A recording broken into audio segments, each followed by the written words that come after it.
Commercialisation के case क्योंकि basically RTA के डिपार्टमेंट है उसके केसेस ज़्यादा होते हैं, इंफॉर्मेशन के लिए भी लोग उसी के रिलेटेड ज़्यादा आते हैं।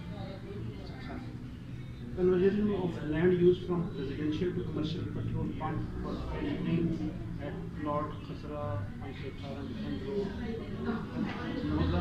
मुर्गा है क्या केस बेसिकली था क्या ये? असल में ये प्रॉपर्टी है इसकी मुर्गाम में, वहाँ पे ये अपना पेट्रोल पंप लगाना चाह रहे हैं। उसके लिए बेसिकली पहले इनको कमर्शलाइजेशन के लिए कमर्शियल लैंड करानी पड़ती है ताकि उस पर वो पेट्रोल पंप का एनओसी वगैरह लेके फिर पहले वो रेजिडेंशियल लैंड था, जी उसका भी क्या प्रोसेस है? अगर आप रेजिडेंशियल लैंड को कमर्शियल लैंड में तब्दील करते हो सर उसके लिए एक तो बारह नक्शा होना चाहिए बंदे के पास, ओनरशिप का रजिस्ट्री की कापी होनी चाहिए अगर उसने खरीदी हुई है। उसके अलावा शजरा होना चाहिए, नकली नक्शा होना चाहिए। ये चीज़ें लगा के फिर अप्रूव्ड